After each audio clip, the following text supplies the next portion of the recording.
ሁሉም ሰው ዶክስን የሚያስታውሰው በአንዲት ነገር ብቻ ነው። ነገር ግን አስደናቂው ነገር ከዴክስተር ጭንብል ጀርባ ያለውን እውነት ማየት የቻለው እሱ ብቻ መሆኑ ነው። ለንዲ አይደለም፣ ላጌርታ አይደለችም፣ ሌላ ማንም አይደለም፣ ዶክስ ብቻ። ለምን እሱ? ለምን ለንዲ አልሆነም? ያ ሁሉ የዓመታት ልምድ ያለውና ሲሪያል ኪለሮችን በማደን የሚታወቀው የኤፍቢአይ ፕሮፋይለሩ ለምን አልሆነም? ዛሬ በዝርዝር የምንመለከተው ይህንኑ ነው። First report from the field had these parts as coming from one body. Actually it's two. ነገሩን በወረቀት ላይ ስናየው ምንም ሴንስ አይሰጥም። ለንዲ ለብዙ አስርት ዓመታት ከሲሪያል ኪለሮች ጋር አይን ለአይን ትኩር ብሎ የተመለከተ እጅግ የበሰለና ልምድ ያለው የኤፍቢአይ ፕሮፋይለር ነበር። ከዛ ሁሉ ሰው ዴክስተርን ሊያጋልጥ የሚችል ተብሎ የሚሰጋው ለንዲ ሊሆን እንደሚችል ትገምታላችሁ። ግን ያ አይደለም የሆነው። እውነቱን ያወጣው ዶክስ ሆነ። ያ ወታደር፣ ያ ግልጽና ሰው ማስቀየም የማይደብረው ዶክስ፣ ከመጀመሪያው ጀምሮ የዴክስተርን እርዳታ ቅንጣት ታክል ያልፈለገው ሰው። ልዩነቱ እዚህ ጋር ነው። ለንዲ አዛዥ ነበር፣ እንደ ስልታዊ መሪ ያስባል። ትልቁን ምስል በአንድ ላይ ያቀናጃል። መረጃዎችና ፎረንሲክ ላይ ተመርኩዞ ይመረምራል። እንዲሁም ክፍተቶቹን ለመሙላት በቡድኑ ይተማመናል። ዴክስተር የሚያስገርም የሆነ መላምት ወይም አዲስ የምርመራ አቅጣጫ ይዞ ሲመጣ ለንዲ ራሱን በመነቅነቅ ጎበዝ ልጅ ነው፣ ጥሩ አጋዥ ነው ብሎ ያስባል። እሱ ዴክስተርን እንደ ጠቃሚ ሰው ነበር የሚያየው። ዶክስ ግን በተቃራኒው ዴክስተርን ያየው እንደ ተጠርጣሪ ነበር። ዶክስ ዴክስተር በደም ፍንጥርጣሪዎች ታሪኮችን እንዲነግረው ያስፈልገውም ነበር። ዶክስ ራሱ ቀድሞውኑ ያለ ዴክስተር እርዳታ ታሪኩን ማየት ይችል ነበር። እሱ ከላብራቶሪው የሚፈልገው ነገር ቢኖር ቀድሞ የሚያውቀውን እውነታ በማስረጃ እንዲያረጋግጥለት ብቻ ነበር። ለዚህ ነው ዴክስተር አንድ የፎረንሲክ አዋቂ ሊኖረው ከሚገባው በላይ ጥልቅ እውቀት በድንገት ሲያሳይ ዶክስ የሰው ጂኒየስ ነው ብሎ አላሰበም። ይልቁንም የተዛባ ነገር አለ፣ እንዴት ይሄ ሰው ይሄን ያህል ሊያውቅ ቻለ ብሎ መጠርጠር ይጀምራል። ለዚህ ደግሞ መቀራረባቸው ትልቅ ዋጋ ነበረው። ዶክስ በየቀኑ በዴክስተር ፊት ለፊት ይገኝ ነበር። ሲንቀሳቀስ ያየዋል፣ ሲሳሳት ይታዘበዋል። በሲዝን 1 ዴክስተር የጀርሚ ዳውንን የመወጋት ድርጊት መልሶ በትርኢት ሲያሳይ ካስተዋላችሁ ከጩቤው ጋር እየጨፈረ ነበር በሉት። በድርጊቱም ከመጠን በላይ ሲደሰት ነበር። ሌላው ሰው ሁሉ ይህንን ለስራው ካለው ታማኝነት የመነጨ አድርጎ ታስበውት ነበር። ዶክስ ግን በቀጥታ ወደ ቦታው ገና ከመግባቱ እንዲህ ይለዋል። ዶክስ ዝም ብሎ በግምት የሚናገር ሰው አይደለም። ይህ በአንድ ጭንብል ላይ ስንጥቆች ሲፈጠሩ በትኩረት እየተመለከተ ያለ ሰው ነው። ለንዲ ግን ምንም ያህል ጎበዝ መርማሪ ቢሆንም በጭራሽ የዶክስን ያህል አልተቃረበም እና አንዳንዴም ፍንጮች በሚያገኝበት ጊዜ እንኳን ለምሳሌ ያንን የሚያስደነግጥ ቃለ መጠይቅ ሲያደርግና ለዴክስተር አንተ ካየኋቸው እጅግ ጥንቁቅ ሰዎች አንዱ ሆነ ሳለ በአንድ የግድያ ክስ ላይ ስህተት ፈጸምክ። Perhaps, but if you then examine the blood trail, which we know isn't a blood trail but projected blood, you're not winning me over here, Morgan. በዚህ ቅጽበት ነገሩ ዝም ብሎ ብልሽታ ብቻ ነበር። ለንዲ አንድ ነገር ተሰምቶት ነበር። ነገር ግን እንደ ዶክስ በጥልቅ ጥርጣሬ ውስጥ አላደረም።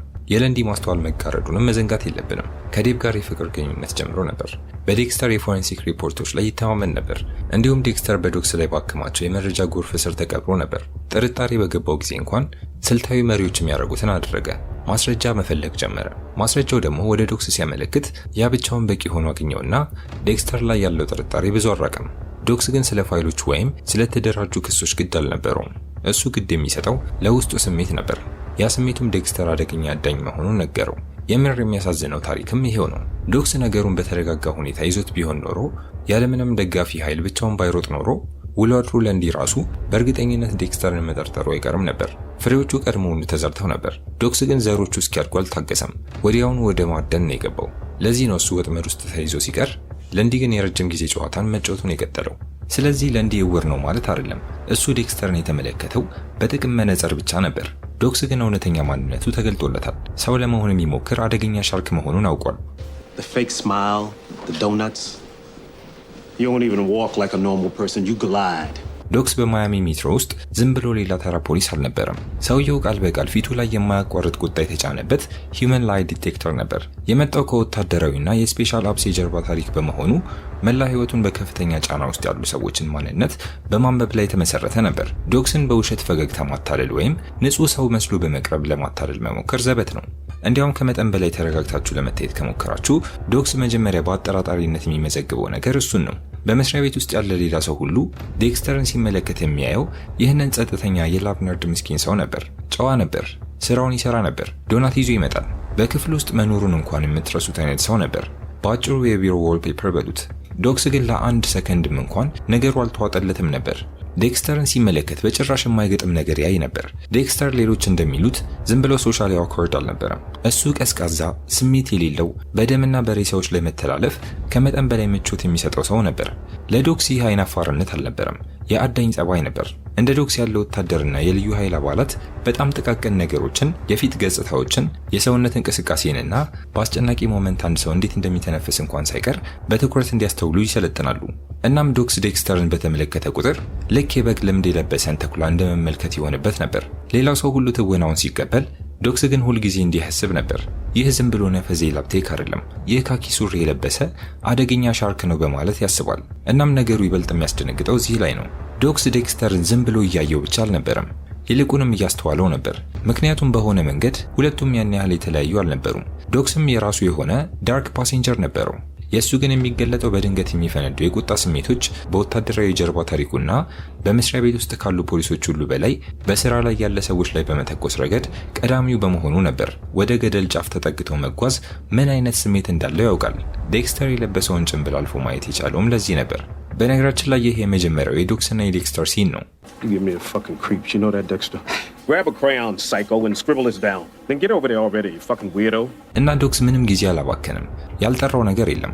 a weirdo, a psycho, a creep፣ ይህ ሁሉ በአንድ ሲን። ዶክስ በመጀመሪያ ላይ ምንም አይነት ማስረጃ አላስፈለገውም ነበር። ዝም ብሎ ውስጡ ነግሮታል። ያ ጠንካራ ስሜት ምናልባትም ህይወቱን 100 ጊዜ ሳያተርፍለት አልቀረም። ዴክስተር እዚያ ቆሞ ፈገግ እያለ ጉዳት የማያደርስ ምስኪን ምሁር መስሎ ሊተውን ይችላል። ዶክስ ግን ዝም ብሎ እየተመለከተው አንድ ቀን ይዘዋለሁ ብሎ ያስባል። ዶክስ በታሪክ ውስጥ ካሉ ሌሎች ካራክተሮች ሁሉ ሙሉ በሙሉ የተለየ ያደረገውም ይህ ነው። ዴክስተር በተጋነነ መልኩ የሆነ ትልቅ ስህተት እስኪሰራ አልጠበቀም። ውስጡ ከመጀመሪያ ቀን ጀምሮ ይነግረው ነበር። እናም ዶክስ አንዴ እንዲህ ባለ ኢላማ ላይ ካነጣጠረ በፍጹም አይላቀቅም። የመጀመሪያዎቹ ሬድ ፍላጎች።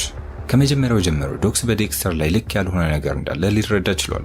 የመጀመሪያው ነገር ይህ ሰው ቅንጣት ታከለ እውነተኛ ስሜት አልነበረውም። የወንጀል ቦታዎች በአንድ ሰው ስለንቦና ውስጥ ሰርጸው መግባትና ሰላም መንሳት ነበረባቸው። እጅግ ልምድ ያላቸው መርማሪዎች እንኳን አልፎ አልፎ መንቀጥቀጥ፣ ጥርሳቸውን ማንቀጫቀጭ፣ በረጅሙ መተንፈስ ወይም የሰው ልጅ ምን ያህል ወደ ከፋ ደረጃ ሊያመራ እንደሚችል በቁጭት መናገራቸው ማይቀር ነበር። ዴክስተር ግን ልክ የሸማቾች የገበያ አዳራሽ ውስጥ አቮካዶ እንደሚመርጥ ሰው ዘና ብሎ ወደ ግድያው ቦታ ይገባ ነበር። ምንም አይነት ፍርሃት የሚባል ነገር የለም። ምንም አመንታት የለም። የተቆራረጠ አስክሬን ላይ ሲቆም እንኳን አይኑን ገሸሽ አያደርግም ነበር። በማያሚ ሜትሮ ያሉት አባላት ሁሉ ይህንን ችላ ብለው አልፈውት ነበር። ለነሱ ዴክስተር ዝም ብሎ እንግዳ ጸባይ ያለው ወይም በስራ ቀልድ የማያውቅ ሰው ነበር። ዶክስ ግን ይህንን ለአንድ ሰከንድም እንኳን አልተቀበለውም። እሱ ነገሩን በትክክል እንደ ነገሩ ነበር ያየው። ይህ ለዶክስ ሶሻል ኦክወርድነስ አልነበረም፣ ይልቁንም ጥልቅ ስሜት አልባነት እንደሆነ ነው የተረዳው። ይህ ደግሞ የሚታየው ራሳቸው ክፉ ወንጀልን በፈጸሙ ሰዎች ላይ ብቻ ነው። ለዶክስ የዴክስተር ምንም አይነት ስሜት የማያሳይ ፊት ሚስኪን ነርድ ሳይሆን ይህ ሰው 100% ከዚህ በፊት ሰዎችን ገድሏል የሚል ማረጋገጫ ነበር። በተጨማሪም ዴክስተር በአመፁ ዙሪያ የነበረው ያ እንግዳ ምቾት ሌላው ምልክት ነበር። አብዛኛው ሰው ስራው ቢሆን እንኳን በጭንቅ ነው ሊቋቋመው የሚሞክረው። ማንም ሰው ግን በደስታ አያደርገውም። ዴክስተር ግን በክራይም ሲኑ ይበልጥ የሚነቃቃና ጉልበት የሚያገኝ ይመስል ነበር። በሬሳዎች ላይ በዚህ አስደንጋጭ የመጓጓት ስሜት ያንዣብብ ነበር። የደም ፍንጥርጣሪዎችን ልክ እንደ ትልቅ የጥበብ ስራ በጥልቀት ያደንቅ ነበር። ዶክስ ይህንን ወዲያውኑ በውስጡ መዝግቦ ይዞለታል። ይህ ልክ እሱ ራሱ አድኖ ከያዛቸው እውነተኛ ገዳዮች ካገኘው ጋር ያው ተመሳሳይ ስሜት ነበር። ይኸውም ደምን በሚያዩበት ጊዜ የሚሰማቸው ያ ወደር የሌለው የደስታ ስሜት ነበር። በተቃራኒው ግን የዴክስተር የመልካም ሰው ጭንብል በሌላው ሰው ሁሉ ላይ ልክ እንደ አስማት ይሰራ ነበር። በማረፊያ ክፍል ውስጥ ዶናት ይዞላቸው ይሄዳል። የውሸት ፈገግታዎች፣ ሆን ብሎ ራሱን ዝቅ አድርጎ መቅረቡ ሰዎችን ሁሉ ትጥቅ የሚያስፈታ ድርጊት ነበር። ዴብ ወጣ ያለ ግን ተወዳጅ ወንድሟ እንደሆነ ታስብ ነበር። ማሱካ ደግሞ በራሱ ድርጊት ተጠምዶ ስለነበር ይህንን ለማስተዋል ጊዜም አልነበረውም። ባቲስታም ጉዳት የሌለው ሰው አድርጎ ያየው ነበር። ዶክስ ግን ያ የተዘጋጀላቸው ማታለያ በፍጹም አልገዛውም። እንዲሁም ያ ትወና ይበልጥ እንዲጠራጠረው አደረገው። ለመሆኑ ይህ ሰው ተራና ምስኪን ሰው መስሎ ለመታየት ለምን ይህን ያህል ይለፋል የሚል ጥያቄ ፈጥሮበታል። እስኪ ያስቡት።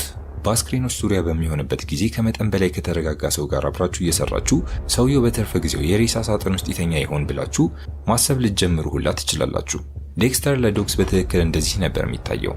በሲዝን 1 የዶክስ ጥርጣሬ አሁንም ዝም ብሎ የውስጥ ስሜት ብቻ ነበር። ነገር ግን መሰረቱ ቀድሞውኑ ተጥሏል። ለምሳሌ ሌትስ ጊቭ ዘ ቦይ ሃንድ የተሰኘውን ኤፒሶድ ብንመለከት ቀሪው የማያሚ ሜትሮ ቡድን የዴክስተርን እንግዳነት ችላ ብሎ ሲያልፈው፣ ዶክስ ግን ቀድሞውኑ በጥርጣሬ አይን ይመለከተው ነበር። በሲዝኑ ማጠናቀቂያ ላይ ያ ስሜቱ ይበልጥ እየጠነከረ ሄደ። ዴክስተር አይስትራክ ኪለር በተባለው የሲሪያል ኪለር ኬዝ አስፈላጊ መረጃ ደብቋል። ዶክስም ይህንን ያውቅ ነበር። ምንም አይነት ነገር ማረጋገጥ ባይችልም ዴክስተር ሙሉ ታሪኩን እየተናገረ እንዳልሆነ ግን ከምንም በላይ የሚያውቀው ጉዳይ ነው። በዶክስና በሌላው ሰው ሁሉ መካከል ያለው ትልቅ ልዩነትም ይህ ነበር።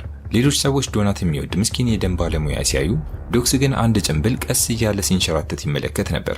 እያንዳንዱ ባዶ የፊት ኤክስፕሬሽን፣ እያንዳንዱ ከመጠን በላይ የተረጋጋ ምላሽ፣ እያንዳንዱ በግድ የሚመጣ ፈገግታ፣ ሁሉም ነገር እየተደራረበ መጣ። ከመጀመሪያው ቀን ጀምሮ ውስጡ ይህ ሰው ለመሆን ከሚሞክረው በላይ ፈጽሞ ሌላ ነገር እንደሆነ ይነግረው ነበር። He's good. Who? Morgan. He planned this whole thing. Maria, that psychopath set me up. የዶክስ አደንና ምርመራ። የዶክስ ውስጣዊ ስሜት በዴክስተር ላይ ልክ ያልሆነ ነገር እንዳለ ከነገረው በኋላ እንዲሁ ዝም ብሎ አልተቀመጠም። ሙሉ በሙሉ ወደ ጥላነት ተቀይሮ መከታተል ጀመረ። መጀመሪያ ላይ ነገሩ ረጋ ያለ ነበር። በሁለተኛው ሲዝን ኤፒሶድ 2 ዌይቲንግ ቱ ኤክሴል ላይ ዶክስ ሌሊት ዴክስተርን መከታተል ይጀምራል። ወዴት እንደሚነዳ ይከታተላል። የሚሳሳትበትንም ቅጽበት ይጠባበቃል።